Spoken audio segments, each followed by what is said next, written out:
Thunder roared across the vast Wyoming sky as Sarah Lockhart clung desperately to a wooden beam.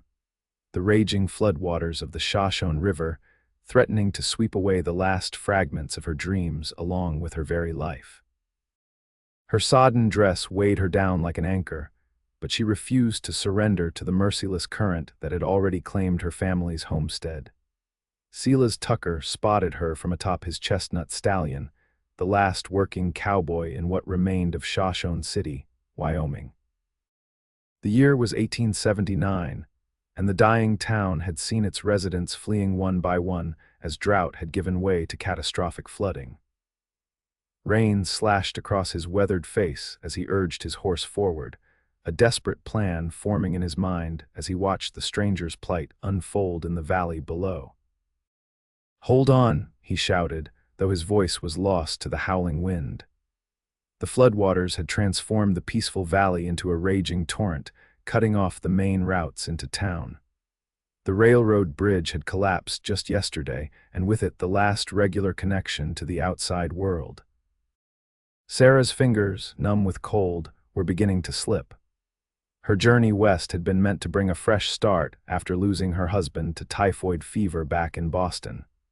The teaching position waiting for her in Shoshone City had promised security and purpose. Now, as the waters rose around her, that future seemed as distant as the eastern life she'd left behind. Silas guided his horse along the higher ground, calculating his approach. At 32, he'd survived the Civil War, cattle drives, and the harsh Wyoming winters, but this flood was testing even his considerable skills. The ranch hands who once worked alongside him had departed months ago, seeking better fortunes elsewhere. Only Silas remained, too stubborn or too loyal to the land that had shaped him. He dismounted at the water's edge, quickly tying a rope around his waist and securing the other end to a sturdy cottonwood.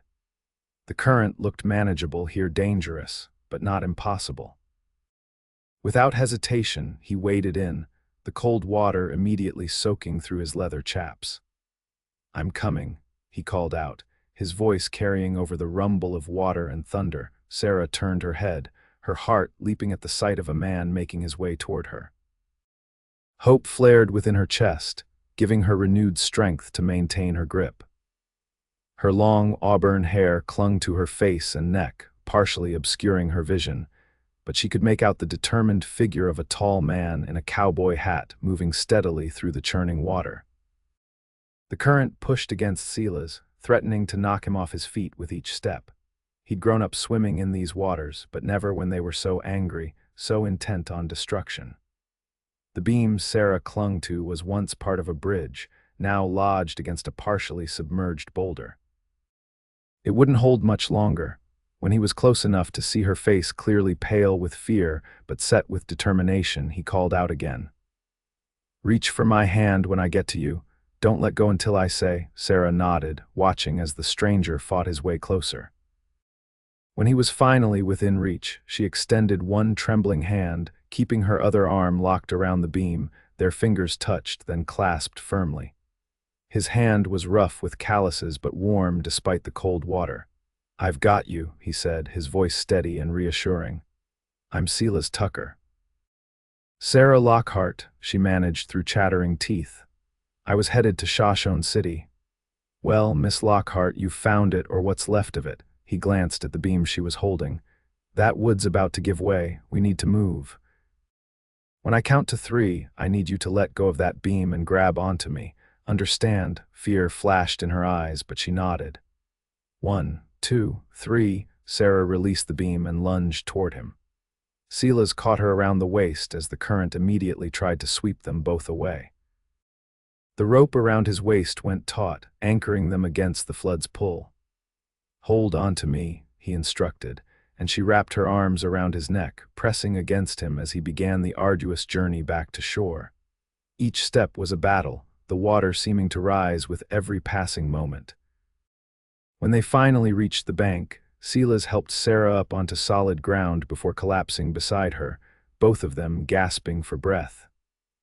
Rain continued to fall, but it seemed gentle compared to the violence of the floodwaters. My horse is just up the rise, Silas said once he'd caught his breath. We need to get to higher ground before this whole area is underwater. Sarah looked back at the flood that had nearly claimed her life. Everything I owned was in that wagon, she whispered, the reality of her situation sinking in. My clothes, my books, my teaching materials. Silas followed her gaze, noting a partially submerged wagon downstream, its contents long scattered. We'll worry about that later. Right now, we need to get you warm and dry. He helped her to her feet, noting how she swayed with exhaustion. Without asking permission, he swept her up into his arms.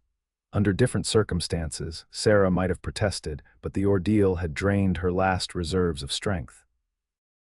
She allowed herself to be carried to where his horse waited, patiently enduring the storm. Silas set her on the saddle before mounting behind her. My cabin's about 3 miles from here, he explained, keeping one arm securely around her waist as he took the reins with his free hand. It's on higher ground. We'll be safe there. As they rode through the driving rain, Sarah leaned back against the solid warmth of Silas's chest, too exhausted to maintain her usual propriety. She'd come west seeking independence, a fresh start away from the sympathetic glances that followed a young widow. Now, barely arrived in Wyoming territory, she found herself entirely dependent on the kindness of a stranger.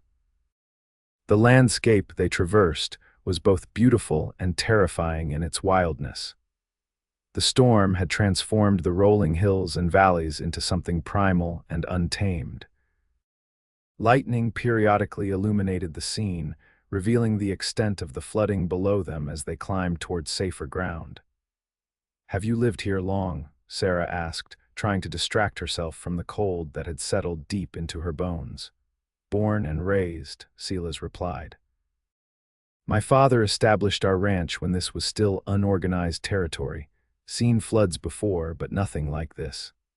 "What happened to the town?" Silas was quiet for a moment before answering. "Drought hit us hard 3 years running. Folks started leaving when the mines played out. Then the railroad decided to route the new line through Cody instead of expanding our station. The flood's just the final blow for most who remained. But not for you," she asked, sensing there was more to his story. "This land's in my blood," he said simply. "I don't give up on what I love." They crested a hill, and Silas pointed ahead to where a sturdy log cabin stood on a rise, surrounded by pine trees that swayed in the wind. "Home," he said. "Not much, but it's dry." The cabin was indeed modest but solid, built to withstand the harsh Wyoming elements. A covered porch wrapped around 2 sides, and smoke curled from the stone chimney despite the rain evidence of a banked fire within. Silas helped Sarah dismount, steadying her when her legs threatened to buckle.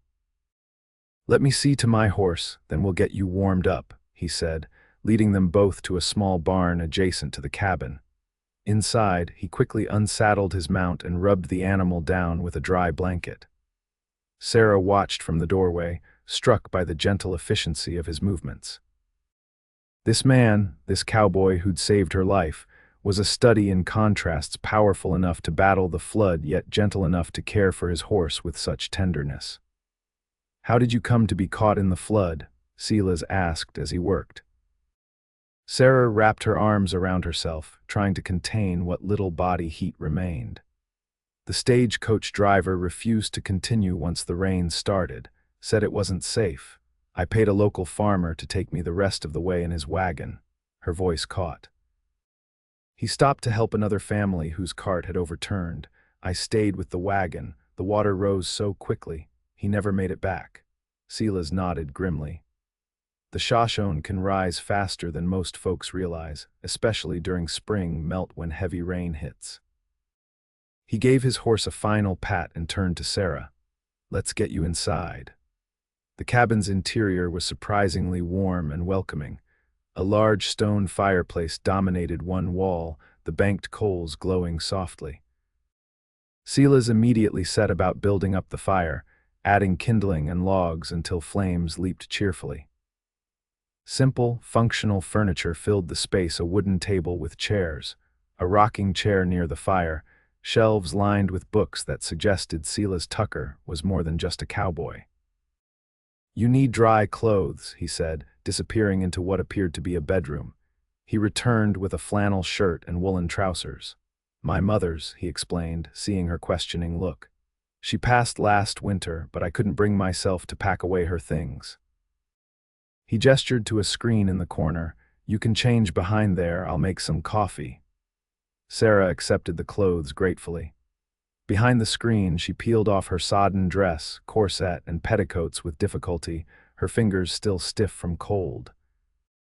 Silas's mother had been a small woman, but the clothes were dry and warm, and at the moment, that was all that mattered. When she emerged, Silas had coffee brewing on the cast iron stove and was slicing bread and cheese.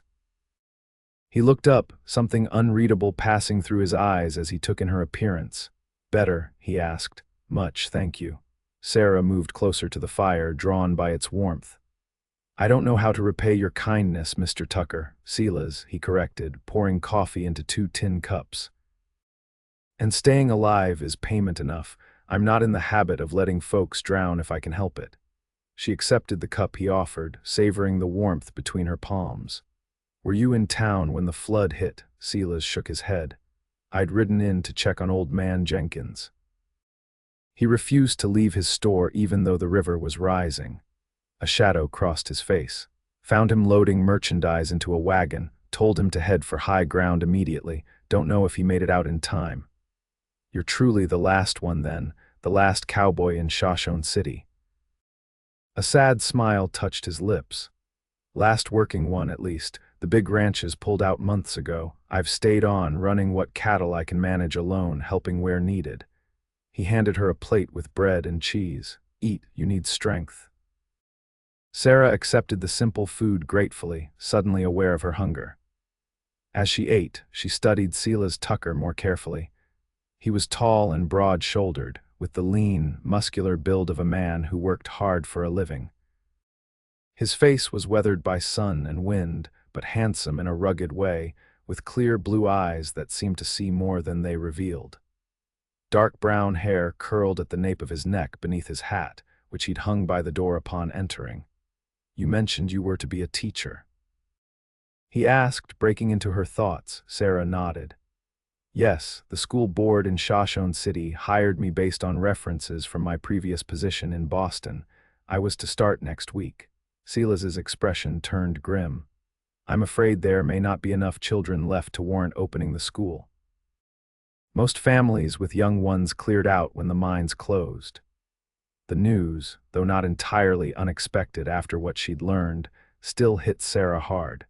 She'd invested everything in this move, sold her few possessions in Boston, used her savings for the journey west. The teaching position had been her chance to build a new life. "What will you do?" Silas asked gently. Sarah straightened her shoulders. "I'm not certain yet, but I didn't come all this way to turn back at the first difficulty." She met his gaze directly. "I've weathered storms before, Mr. Tucker. Different kinds, perhaps, but storms nonetheless." Something like respect flickered in his eyes. "Well, Miss Lockhart, you're welcome to shelter here until you sort things out. The rain's likely to continue through the night, and the roads, what's left of them, won't be passable for days." "I couldn't impose, it's no imposition," he interrupted. "There's a spare room that was my mother's. It would do me good to know it's being used." The kindness in his offer brought unexpected tears to Sarah's eyes. She blinked them back, determined not to appear any more vulnerable than she already felt. "Thank you, just until I can make other arrangements." As night fell, the storm intensified. Wind howled around the cabin corners and rain lashed at the windows, but inside, a fragile sense of security took hold. Silas showed Sarah to his mother's room, a small but comfortable space with a narrow bed covered in a handmade quilt. "Sleep as long as you need," he told her. "We'll figure things out in the morning." Exhaustion claimed her almost as soon as her head touched the pillow. Her last thoughts before drifting off were of the strange turn her life had taken and the enigmatic cowboy who had saved it. Sarah woke to sunlight streaming through the window. For a moment, disorientation gripped her. This wasn't the hotel room she'd left in Cheyenne, nor was it her modest apartment in Boston. Then memory flooded back. The flood, the rescue, Silas Tucker, the smell of coffee and something cooking drew her from the bedroom. She found Silas at the stove, frying bacon. He turned at her approach, and something in his expression, surprise, perhaps, or appreciation, made her suddenly conscious of her appearance. She'd slept in his mother's nightgown, her hair loose and tangled around her shoulders. "Good morning," he said, recovering quickly. "Thought you might sleep the day away." "What time is it?" she asked, running a hand through her unruly hair. "Just past 9. He gestured to a basin of water he'd set out. "Thought you might want to wash up. There's a comb on the shelf there."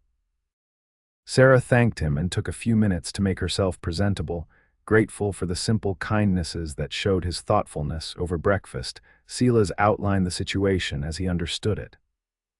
"I rode out at dawn to check the valley. The water's receding, but slowly. The main bridge into town is gone, and half the buildings along Front Street are damaged. Your wagon's nowhere to be seen, likely washed miles downstream." Sarah absorbed this news with as much composure as she could muster. "And the school?" Silas hesitated. "Standing, but the first floor's been flooded. It'll need substantial repairs before it could be used again." "I see." She set down her coffee cup. "And the school board, is there anyone I could speak with about my position?" Harlan Webster was the head of the board, but he left for Cheyenne last month. Silas's expression was sympathetic but honest. "Truth is, Miss Lockhart, Shoshone City was dying even before the flood. Now, I reckon most folks who were on the fence about leaving will take this as a sign." Sarah felt the weight of his words settle over her.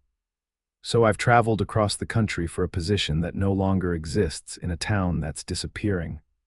"I'm sorry," he said simply. She stared out the window at the bright Wyoming sky, so at odds with her darkening prospects. "What would you do, Mr. Tucker, if you were in my position?" He considered her question seriously. "Depends on what you want, I suppose. Cody's growing fast, might be teaching positions there, or Cheyenne, could be opportunities in either place. And what about here? Is there truly nothing left worth staying for?" Something shifted in Silas's expression, a subtle change that suggested her question had struck a deeper chord than she'd intended. "I'm still here," he said quietly. "This land, these mountains, this valley, flood or no flood, it's still some of the most beautiful country God ever made. The town might be dying, but the land endures." His passion was evident, and Sarah found herself drawn to it. "Why did you stay when everyone else left?" Silas rose from the table and moved to the window, gazing out at the vista of mountains and sky. "My father built something here, not just a ranch, but a life. When he died in the war, my mother kept it going, against all odds. She taught me that some things are worth fighting for, even when it seems like a losing battle." He turned back to face her. "I'm not ready to surrender that legacy." His words resonated with Sarah in unexpected ways. Hadn't she come west seeking just such a purpose, something meaningful to build and nurture after losing everything in Boston? "Perhaps," she said slowly. "There might still be children in need of education, even if not enough for a proper school, or perhaps there's another way I might contribute." Silas studied her thoughtfully. "You don't strike me as a woman who gives up easily, Miss Lockhart." "Sarah," she corrected with a small smile. "And no, I'm not. Neither, it seems, are you, Silas." A tentative understanding passed between them, a recognition of kindred spirits despite their different backgrounds and circumstances. "Well then, Sarah," he said, returning her smile, "once you're feeling recovered, perhaps we should ride into what's left of town. Assess the situation properly before you make any decisions." The next morning dawned clear and warm, the storm having blown itself out overnight. Silas saddled 2 horses, his chestnut stallion for himself and a gentle bay mare for Sarah. "She was my mother's," he explained as he helped Sarah mount. "Doesn't get ridden enough these days."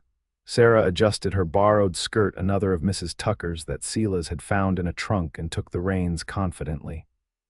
I grew up riding in Massachusetts, she assured him, sensing his concern. My father bred carriage horses. Silas nodded, impressed, and they set off down the hillside toward the valley. The devastation became more apparent as they descended.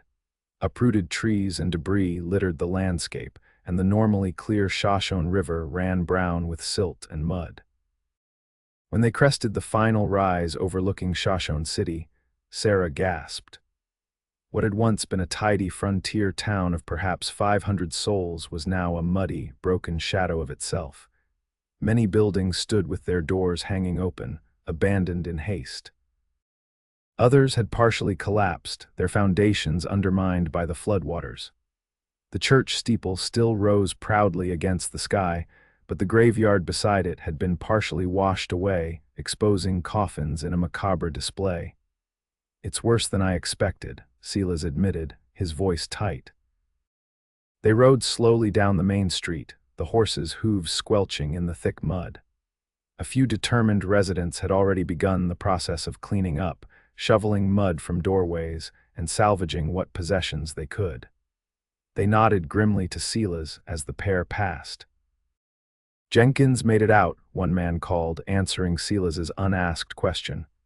Headed for his sister's place in Cody, Silas nodded, relief evident on his face. Anyone still needing help, Sam? The man pointed toward the north end of town. Widow Johnson's stuck in her place. Won't leave without her chickens, and the coop's been washed halfway to the creek. We'll check on her, Silas promised, guiding his horse in that direction. Sarah followed, taking in the extent of the damage with growing dismay.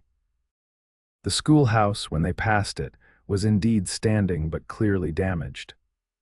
Water stains reached halfway up the first floor walls, and the front steps had been torn away entirely. Mrs. Johnson proved to be a tiny, fierce woman of about 70, wielding a broom against the mud with furious determination. She brightened at the sight of Silas. About time you showed up, Tucker. These birds won't hurt themselves. Silas dismounted with a grin. Good to see you too, Mrs. Johnson. This is Miss Lockhart. She was meant to be our new schoolteacher. The old woman's eyes softened as she looked at Sarah. Lord have mercy, child. Talk about poor timing. She gestured around at the muddy yard where bedraggled chickens pecked disconsolately. Not much left to teach, I'm afraid. The Millers left this morning, and they had 4 school-aged young ones. Sarah dismounted as well, careful of the mud. I'm beginning to understand that, but I'm not ready to abandon hope just yet. Mrs. Johnson cackled. You'll fit right in with this stubborn fool then, she said, jerking a thumb toward Silas. Only one too bullheaded to see when it's time to move on. Despite her words, there was clear affection in the old woman's voice. Silas just shook his head and set about examining the remains of the chicken coop. We can rebuild this, he announced after a quick assessment. Got some spare lumber at my place. Sarah and I can round up your birds in the meantime. The next few hours were spent chasing reluctant chickens through the mud. A task that should have been frustrating, but instead found Sarah laughing more than she had in months.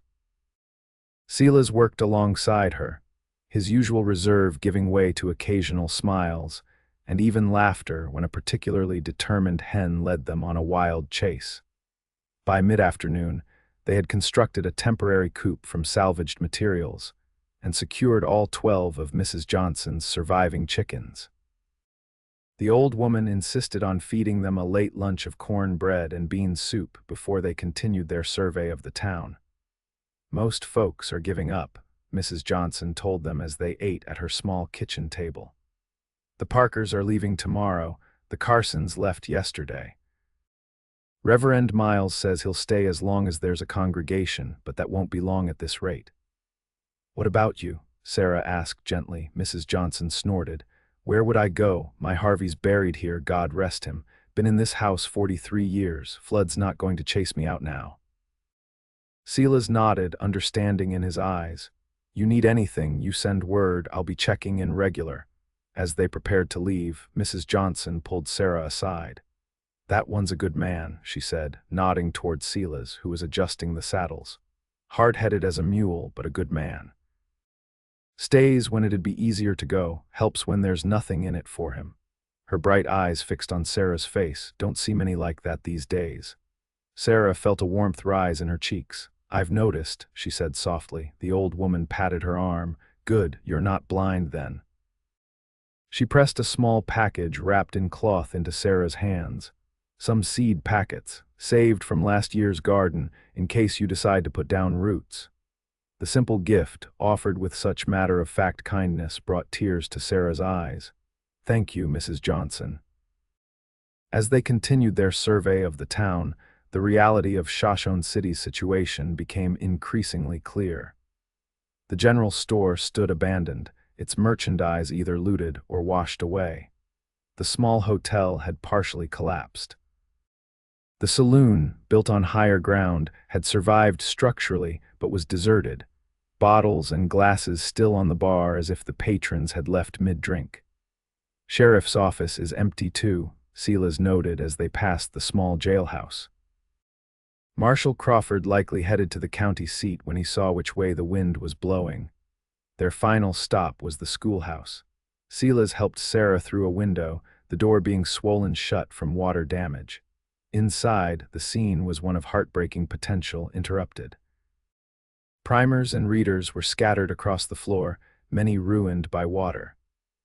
The teacher's desk stood at the front of the room, drawers hanging open as if someone had hastily gathered important papers. A map of the United States hung askew on one wall, the bottom portion waterlogged and illegible. Sarah moved slowly through the room, collecting a few books that might still be salvageable. It could be repaired, she said, more to herself than to Silas, with enough work and materials. Silas watched her, his expression somber. It could, he agreed, but for how many students? She turned to face him, clutching the sodden books to her chest. How many would make it worthwhile? 5, 3, 1. Her voice grew stronger. Education isn't just about numbers, Silas. It's about potential, about futures. Even one child deserves the chance to learn. He moved closer, gently taking the ruined books from her arms and setting them aside. I admire your conviction, Sarah, truly, but I need to be honest with you. This town is dying. The flood just hastened what was already happening. In a month, there may not be a single child left to teach. The truth of his words hit her hard, but Sarah refused to let despair overwhelm her. Then, what do you suggest? That I simply give up and move on, follow the exodus to Cody or Cheyenne and try to start over again? I'm suggesting you consider all your options before tying yourself to a sinking ship. His voice was gentle but firm. You've suffered a setback, yes, but you're alive. You're educated, capable. You could build a life anywhere, as could you, she countered. Yet here you remain. Silas ran a hand through his hair, a gesture she was beginning to recognize as a sign of his frustration. That's different. This is my home, my family's legacy. And I came here seeking a home, a purpose, Sarah replied. I left behind a life of pitying glances and well-meaning but suffocating concern. I came west for a fresh start, yes, but also for something meaningful. She gestured around the damaged classroom. I saw that meaning in teaching, in helping build the future of this community. A community that may no longer exist, he reminded her gently. Sarah fell silent, acknowledging the truth in his words. After a moment, she looked up at him with renewed determination. Show me your ranch, she said suddenly. You've shown me what's been lost, now show me what remains. Surprise flickered across his face, followed by a slow nod. All right, it's a fair ride from here, but we can make it before sunset if we leave now. They rode north out of the remnants of Shoshone City, following a winding trail that gradually ascended into rolling foothills. The devastation of the flood grew less apparent as they gained elevation, though signs of heavy rain were everywhere in swollen creeks and muddy trails. As they crested a rise, Silas pulled his horse to a stop, and Sarah drew alongside him. Below them spread a valley that took her breath away. A stream meandered through its center, and grass, already greening with spring, carpeted the lower slopes. A few dozen cattle grazed peacefully in the distance. Near the eastern edge of the valley stood a cluster of buildings, a main house larger than Silas's cabin, a substantial barn, and several outbuildings. Tucker Ranch, Silas said simply, but the pride in his voice was unmistakable. My father established it in '48. Used to run over 1,000 head of cattle across 5,000 acres. He pointed to the mountains rising beyond the valley. Summer grazing extends up into those hills. Water rights to 3 creeks that never run dry, even in the worst drought. It's beautiful, Sarah said sincerely. But it seems like a lot for one man to manage alone, Silas nodded. It is. I've had to sell off most of the herd, lease some of the grazing land to ranchers from over Cody Way. But the core of it, this valley, the water rights that I've held on to. His gaze swept the landscape with fierce protectiveness. This land has potential beyond cattle, good soil in parts, timber on the north slopes, even some promising mineral deposits my father never fully explored. As they rode down into the valley, Sarah began to understand why Silas couldn't bring himself to leave. This wasn't just property, it was a vision, a dream spanning generations. The main house, when they reached it, proved to be a well-built 2-story structure of logs and local stone. Though clearly in need of maintenance, its bones were sound. I stay at the cabin most days, Silas explained as they dismounted. It's closer to town, easier to manage alone, but this. He looked up at the house with mingled pride and regret. This was meant for a family. They walked through the empty rooms, footsteps echoing on wooden floors. Despite years of limited use, the house retained a certain dignity. Sarah could easily imagine it filled with life again, children's laughter, a kitchen warm with cooking smells, comfortable chairs drawn up before the massive stone fireplace.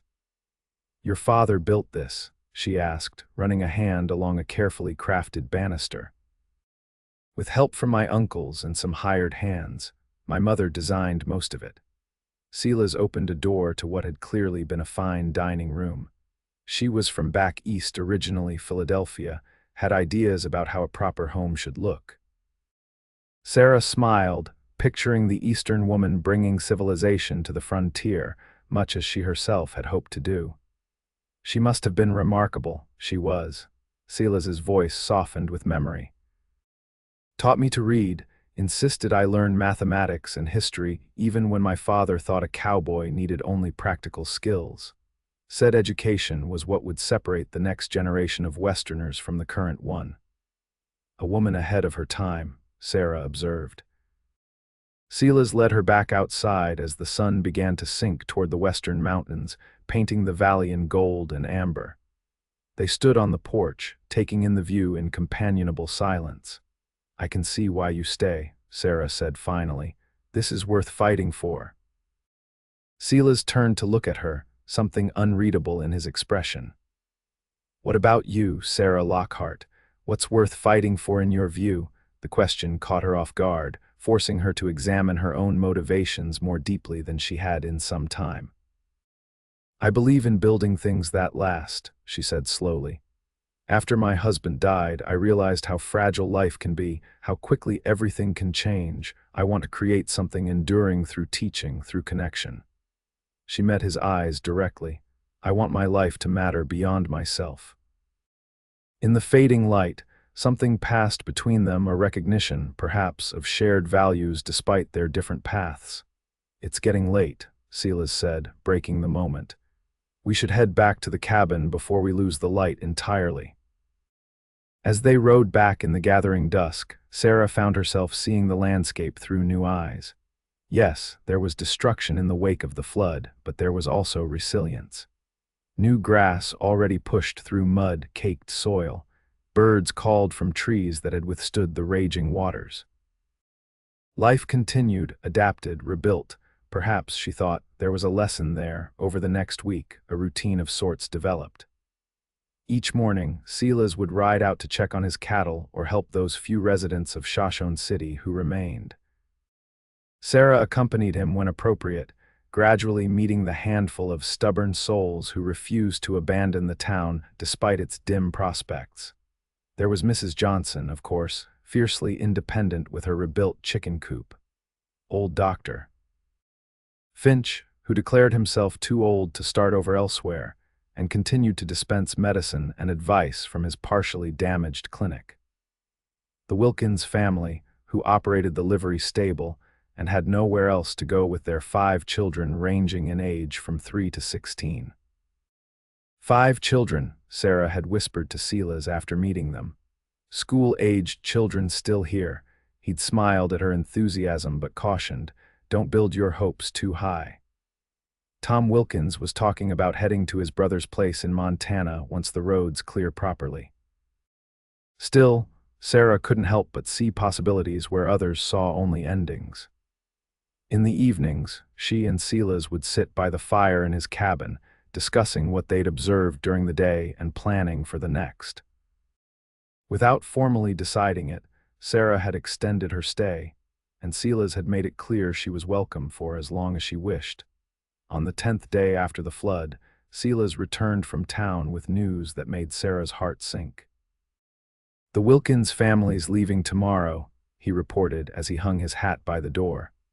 Tom's brother sent a wagon and team to help them relocate. Sarah set aside the mending she'd been working on one of Mrs. Tucker's dresses that she'd altered to fit herself. All of them, even the children. Silas nodded, his expression sympathetic. "I'm sorry, Sarah, I know you were hoping." She swallowed her disappointment. "It's what's best for them, I'm sure. Growing children need stability, opportunity." Silas settled into the chair opposite hers, stretching his long legs toward the fire. "There's more news, I'm afraid. Reverend Miles is closing the church, says he's been called to a congregation in Laramie. And Dr. Finch received a letter from his daughter in Denver. She's insisting he come live with her family." Sarah absorbed this information in silence, the reality of Shoshone City's decline becoming impossible to ignore. "So it truly is the end," she said finally. "The town will be abandoned, not entirely. Mrs. Johnson still refusing to budge. And old Sam Peterson says he'll die in his cabin before moving to a city." Silas ran a hand through his hair, a habit she'd come to find endearing despite the seriousness of their conversation. "But as a functioning town, yes, I believe Shoshone City's days are numbered." Sarah rose and moved to the window, staring out at the darkness. "Then I suppose I need to consider my options more seriously. Cody or Cheyenne, as you suggested." The silence that followed her statement stretched longer than expected. When she turned back, she found Silas watching her with an intensity that made her breath catch. "There might be another option," he said quietly, her heart quickened. "Oh," Silas stood and crossed to the window, stopping an arm's length away. "These past days, working together, talking by the fire each night, it's reminded me of something I'd forgotten, how it feels not to be alone." Sarah's pulse raced, but she kept her voice steady. "I've valued our time together as well. The ranch," he continued, "it needs more than one person to truly thrive. It was built for a family, for a future." His blue eyes held hers. "I know we've only known each other a short while, Sarah, but I've seen your strength, your determination, your unwillingness to surrender to circumstances." "Silas," she breathed, hardly daring to interpret his words as she hoped.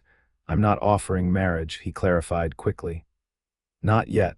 That would be presumptuous given our brief acquaintance, but I am offering a partnership of sorts. The main house needs extensive work before winter. The ranch could be productive again with the right investments, the right vision." He took a deep breath. "Stay, help me rebuild. We could be good together, I think, and if in time our partnership were to develop into something more." Sarah's mind raced, weighing possibilities against practicalities. The children, the Wilkins children, they're leaving. There would be no one to teach. New families might come if the ranch prospers again. And there are scattered homesteads in the region with children who've never had proper schooling. His expression grew more animated.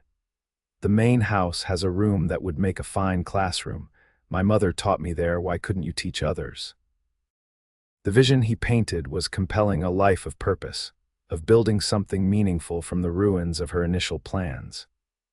And beyond that, There was the undeniable connection growing between them, a mutual respect and understanding that might, with time, blossom into something deeper. "It would be unconventional," she said slowly. "A single woman living on a ranch in partnership with a man not her husband." Silas smiled wryly. "This is Wyoming territory, Sarah. Conventional rules have always been more flexible here, and you could take Mrs. Johnson as a chaperone if propriety concerns you. She'd probably welcome the company, especially with winter coming." Sarah couldn't help but laugh at the image of the fierce old woman serving as her doona. The laughter cleared her mind, helping her see the situation with fresh clarity. "A partnership," she repeated thoughtfully, "with the understanding that we're both free to change our minds if it doesn't work out." "Absolutely." Silas's face was solemn, but his eyes held hope. "All I'm asking is that you consider it. That you don't give up on what we might build here just because the path forward isn't the one you originally envisioned." Sarah turned back to the window, gazing at the starlit Wyoming night. She'd come west seeking a fresh start, a purpose beyond mere survival. The teaching position in Shoshone City had seemed the perfect opportunity, but perhaps fate had other plans. Perhaps the flood that had nearly taken her life had instead delivered her exactly where she needed to be. She faced Silas again, decision made. "I'll stay," she said, her voice gaining strength with each word. "Not forever necessarily, but long enough to see if this partnership has merit, long enough to help rebuild what the flood destroyed." Relief and joy transformed Silas's weathered face. "You won't regret it," he promised. "I'll hold you to that, Mr. Tucker," she replied with a smile. The following day marked the beginning of their partnership in earnest. After seeing off the Wilkins family with well wishes and promises to write, Silas and Sarah rode to the main ranch house with wagon in tow, loaded with supplies and Sarah's few possessions. Mrs. Johnson, to Sarah's surprise, had readily agreed to join them. "Been rattling around that house alone too long anyway," the old woman declared as they helped her pack her essential belongings. "Besides, someone's got to keep an eye on you too." The first weeks were consumed with making the main house habitable again. Years of minimal maintenance had left many issues to address. Silas worked on structural repairs, replacing rotted porch boards, fixing leaky roof sections, ensuring the chimney drew properly. Sarah and Mrs. Johnson tackled the interior, cleaning years of dust and disuse, washing windows to let in the spring light, making inventories of what was needed. They established a routine that played to each person's strengths. Silas managed the cattle and physical labor. Mrs. Johnson took charge of the kitchen and her new, expanded chicken flock, and Sarah organized their supplies, kept accounts, and began planning the room that would eventually serve as a schoolroom. In the evenings, they would gather around the big kitchen table, discussing the day's progress and planning for the next. These moments became Sarah's favorite part of each day, the sense of shared purpose, of building something meaningful together. As April gave way to May, and then June, the ranch began to show signs of revival. New calves strengthened the small herd. The vegetable garden Mrs. Johnson established with Sarah's help flourished in the rich soil. The house transformed from an empty shell to a home, with repaired furniture, clean linens, and even a few decorative touches Sarah managed to salvage from abandoned homes in Shoshone City. Throughout this period of intense work, Sarah's relationship with Silas evolved in subtle ways. There was a growing ease between them, a comfortable rhythm to their interactions. She came to recognize the slight crinkle at the corners of his eyes that signaled genuine amusement, the way he absently rubbed the back of his neck when contemplating a difficult problem, the gentleness in his hands, whether tending an injured calf or helping her down from her horse. For his part, Silas seemed to find new reasons to be in her company. He would appear at the doorway of the room she was cleaning, ostensibly to check a window frame, but lingering to discuss books they had both read. He began to ask her opinion on ranch decisions, valuing her practical Eastern education alongside his Western experience. On the rare occasions when their hands accidentally touched passing a tool or reaching for the same item, neither was quick to pull away. Mrs. Johnson watched their developing relationship with knowing eyes, but limited her commentary to the occasional meaningful glance or subtle rearrangement of seating that placed them side by side at meals. By late June, Sarah had established contact with 3 families whose homesteads lay within riding distance of the ranch. Between them, they had 7 children of school age who had received little formal education. The parents were enthusiastic about Sarah's offer to teach, agreeing to a schedule that would bring the children to the ranch 3 days each week once the schoolroom was properly established. "You were right," Sarah told Silas one evening as they sat on the newly repaired porch, watching the sunset paint the valley in crimson and gold. "There was a need here that hadn't been met." He smiled, the expression transforming his sun-weathered face. "You were right, too, about not giving up. About seeing potential where others saw only loss." A comfortable silence fell between them. In the kitchen, they could hear Mrs. Johnson humming as she prepared preserves from the first berry harvest of the season. "I received a letter today," Sarah said after a while. "From the school board in Cody. They're offering me a position for the fall term." Silas's body tensed beside her, though his expression remained carefully neutral. "That's good news," he said evenly. "Cody's growing fast. It would be a stable position." Sarah studied his profile, noting the tightness around his mouth. "It would," she agreed. "Regular salary, a proper school building, dozens of students." She paused. "I'm going to decline." His head turned sharply to face her, surprise and hope warring in his eyes. "Are you certain?" "It's what you came west for, a teaching position in a real town." "What I came west for," Sarah corrected gently, "was a fresh start, a place to build something meaningful." She gestured toward the ranch spreading before them, bathed in the golden light of evening. "I believe I've found that here." The smile that spread across Silas's face was like the breaking of dawn. "I'm glad," he said simply, but the depth of feeling in those 2 words spoke volumes. Almost without conscious thought, Sarah found her hand moving to cover his where it rested on the porch railing. His fingers immediately entwined with hers, warm and strong and sure. "Mrs. Johnson will have something to say about this development," Sarah murmured, feeling a blush rise in her cheeks. Silas chuckled. "Mrs. Johnson has been orchestrating this development since the day she moved in. I caught her rearranging the parlor furniture last week so the settee would be more conducive to proper courting." Sarah laughed, the sound bright in the evening air. "Is that what we're doing, Mr. Tucker? Proper courting?" His blue eyes held hers, humor giving way to something deeper. "I'd like to be, Miss Lockhart, with your permission." In answer, Sarah squeezed his hand and leaned slightly closer. Permission granted. The summer unfolded in a tapestry of hard work and quiet joy. The ranch continued its revival, with new sections of fencing completed each week, and the cattle growing fat on the abundant summer grass. Sarah's small school officially opened in July, with the promised 7 children arriving on horseback or in wagons 3 days each week. The youngest was 5, the oldest 15. And teaching them together presented challenges that Sarah met with creativity and determination. Silas often found reasons to pass by the schoolroom during lessons, ostensibly checking on building repairs, but really stealing glances at Sarah in her element.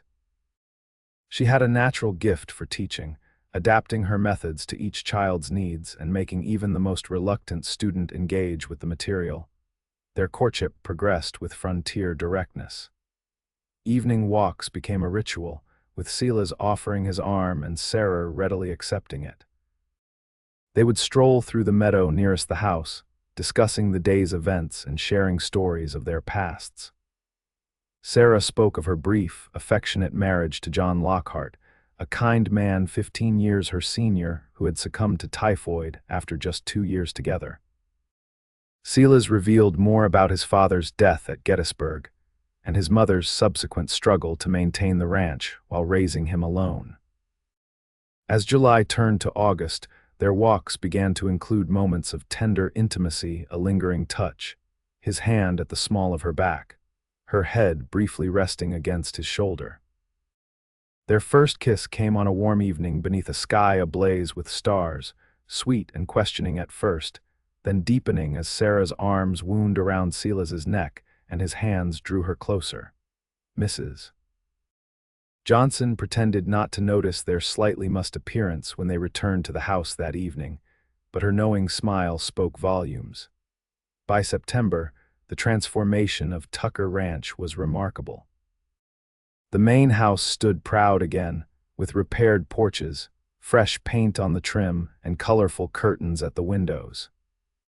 The barn had been reinforced for the coming winter, and the corrals held more cattle than they had in years, thanks to Silas's careful management and a beneficial deal with a rancher retiring to Denver. Sarah's school had grown to include 9 children, with another family having moved into an abandoned homestead nearby. Her classroom was a place of learning and laughter, with maps on the walls and a small library of books she'd managed to acquire through correspondence with her former colleagues in Boston. On the first cool evening of early autumn, Silas invited Sarah for a ride to a special location on the ranch. They ascended a gentle slope to the east of the main house, reaching a plateau overlooking the entire valley. A single large oak tree provided shade, and beneath it, Silas had laid out a picnic blanket. "My father proposed to my mother under this tree," he explained as he helped Sarah dismount. "It's been a special place for the Tucker family since the ranch was established." Sarah's heart quickened as she took in the magnificent view and the significance of the location. "It's beautiful," she said, turning slowly to appreciate the vista in all directions. The setting sun gilded the landscape, making the stream flowing through the valley glitter like gold ribbon. Silas took her hands in his expression more serious than usual. "Sarah Lockhart," he began, his voice steady despite the emotion evident in his eyes. "When the flood nearly took you from this world before we'd even met, I was simply doing what any decent man would do by saving a life. I had no idea I was actually saving my own future happiness." Sarah felt tears welling in her eyes, but she remained silent, allowing him to continue. "These past months, working alongside you, seeing your determination and courage, sharing quiet evenings and facing challenges together, they've been the happiest of my life." He took a deep breath. "I love you, Sarah. I think I began falling in love with you that first evening by the fire when you refused to be defeated by circumstances that would have broken a lesser spirit." "Oh, Silas," Sarah whispered, her voice thick with emotion. He reached into his pocket and withdrew a small box, clearly handmade of polished wood. Opening it revealed a delicate gold ring set with a small but perfect diamond. "It was my mother's," he explained. "She made me promise to give it only to a woman as strong and loving as she was." He met Sarah's tear-filled gaze directly. "I've found that woman in you." He lowered himself to one knee, still holding her hands. "Sarah Lockhart, will you marry me? Will you continue this partnership we've begun, not just in rebuilding a ranch, but in building a life together? Will you be my wife, my companion, the mother of my children, and the keeper of my heart?" Sarah's tears flowed freely now, but they were tears of joy. "Yes," she managed through her emotion. "Yes to everything, Silas Tucker. I love you with all my heart." He rose and slipped the ring onto her finger, where it fit as if made for her. Their kiss was deep and tender, a promise of the life they would share. As they rode back to the main house in the gathering dusk, Sarah leaned against Silas, secure in his embrace and in the rightness of their future together. "When shall we marry?" she asked. Silas considered. "The circuit preacher comes through in late October. Would that suit you? Or would you prefer to wait for spring when travel might be easier for any friends you'd wish to invite?" Sarah smiled up at him. "October would be perfect. My family is gone, and my friends from Boston are unlikely to make such a journey." Besides, she added with a squeeze of his hand, our family is here now, Mrs. Johnson, the children I teach and their parents, the community we're rebuilding. Then October it is, he agreed, pressing a kiss to her temple. Just enough time for Mrs. Johnson to bake a proper wedding cake and for us to prepare the house for winter. When they shared their news with Mrs. Johnson that evening, the old woman's reaction surprised them both. First came a suspicious sniffling and dabbing at her eyes, followed by a fierce hug for Sarah and a gruff pat on the shoulder for Silas.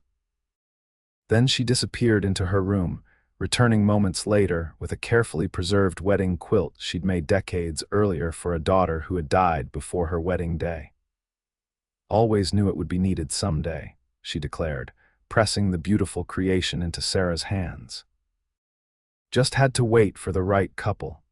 The weeks leading up to the wedding were filled with preparation and anticipation.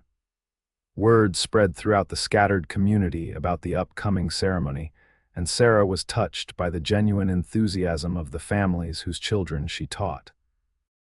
Several offered to contribute food for the celebration, and one mother insisted on helping Sarah alter a dress that had belonged to Silas's mother into a suitable wedding gown. The weather on their wedding day dawned clear and crisp, with the aspen trees on the surrounding hillsides ablaze in gold and orange. The ceremony itself was simple but profound, held in the large parlor of the main house with 20 guests in attendance, more people than had gathered in one place since before the flood. Sarah wore the altered dress, a creation of ivory silk with lace at the collar and cuffs, while Silas donned the formal suit he'd last worn at his mother's funeral, now a symbol of new beginnings rather than endings. Mrs. Johnson, acting as Sarah's matron of honor, beamed throughout the brief service, occasionally wiping away a surreptitious tear. When the circuit preacher pronounced them husband and wife, and Silas kissed his bride to the applause and cheers of their assembled friends, Sarah felt a sense of completion she'd never expected to find again after losing her first husband. This wasn't merely a second chance at happiness. It was a deeper, richer joy built on shared purpose and mutual respect as well as love. The celebration afterward was joyful but modest, with plenty of food, some spirited fiddle playing from one of the fathers of Sarah's students, and dancing that continued well into the evening. As darkness fell, lanterns were lit in the yard, casting a golden glow over the festivities. "Look at what you've created," Silas murmured in Sarah's ear as they took a moment apart from the dancing. A community rising from the ashes of what was lost. Sarah leaned against her husband, savoring the word even in her thoughts. "What we've created together," she corrected gently. "I couldn't have done this alone," he pressed a kiss to her hair. "Neither could I, that's the beauty of it." Later, as their guests departed with final congratulations and good wishes, Mrs. Johnson announced her intention to spend the night with the Peterson family, giving the newlyweds privacy for their first evening as husband and wife. Her matter-of-fact declaration brought a blush to Sarah's cheeks, but a grateful nod from Silas. When they were finally alone, Silas led Sarah upstairs to the master bedroom they would now share. The room had been transformed from the dusty, disused space Sarah had first encountered months earlier. Now it boasted fresh linens, Mrs. Johnson's wedding quilt, and a vase of late autumn wildflowers on the dressing table. "Welcome home, Mrs. Tucker," Silas said softly, drawing her into his arms. The winter that followed was one of the harshest in local memory, with deep snows and temperatures that plummeted well below freezing for weeks at a time. Yet inside the walls of Tucker Ranch, warmth and love flourished. Sarah's school continued whenever weather permitted the children to travel safely, though there were many days when impassable roads kept them home. During these times, Sarah focused on her role as mistress of the ranch, working alongside Silas and Mrs. Johnson to care for the cattle and maintain their supplies. The intimate rhythm of married life came naturally to them both. Silas proved to be a considerate and passionate husband, and Sarah discovered depths of feeling she'd never experienced in her brief first marriage. Their nights were filled with tender discoveries, their days with purposeful work and meaningful connection. By February, Sarah had joyful news to share. "I believe I'm with child," she told Silas one evening as they sat before the fire, his arm around her shoulders and her head resting against him. His reaction was everything she could have hoped for: initial stunned silence followed by such pure joy that it brought tears to her eyes. He knelt before her chair, placing gentle hands on her still flat stomach, his expression one of wonder and love. "A child," he repeated, his voice thick with emotion. "Our child." Sarah covered his hands with her own. "The next generation of Tuckers to love this land." The pregnancy progressed smoothly through the spring, with Mrs. Johnson fussing over Sarah's diet and rest, while Silas oscillated between protective concern and boyish excitement about the future. The community they'd helped rebuild rallied around them with practical gifts and advice. In late September 1880, just over a year after their wedding, Sarah gave birth to a healthy son they named William James Tucker. William for Silas's father and James for Sarah's. Mrs. Johnson appointed herself the baby's honorary grandmother, a role she embraced with surprising tenderness given her usually gruff demeanor. As autumn painted the landscape in brilliant colors once again, the family gathered on the porch of the main house to celebrate not just their son's arrival, but the anniversary of the ranch's revival.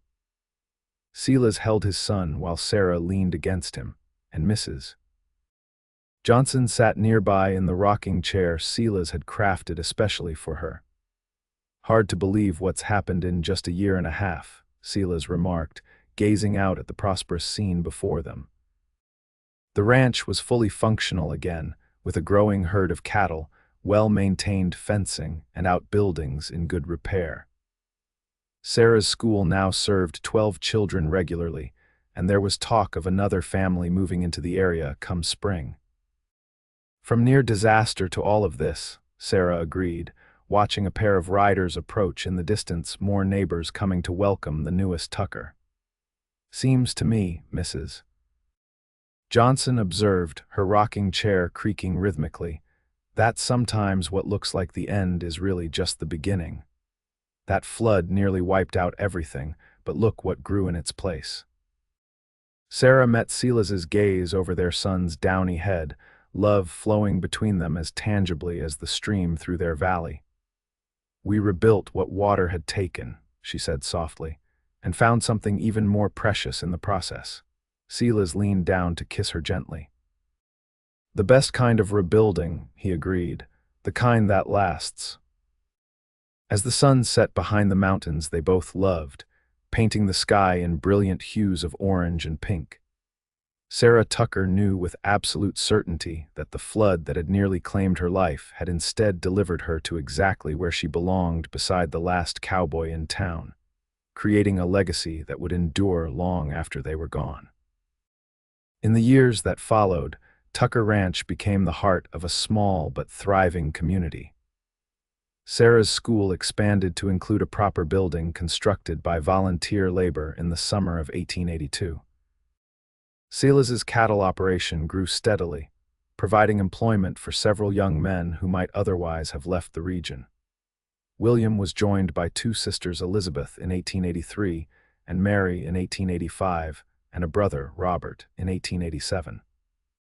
All 4 Tucker children grew up strong and capable, educated by their mother and trained in ranch work by their father, combining the best of their Eastern and Western heritage.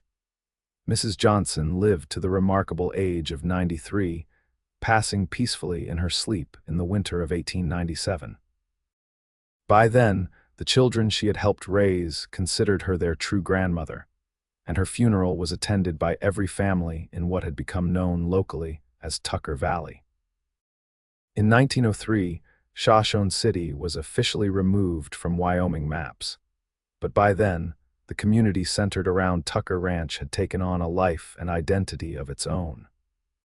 The flood that had nearly destroyed everything had instead washed away the old, to make room for something new and ultimately more enduring, a testament to the power of love, determination, and the courage to rebuild from ruins.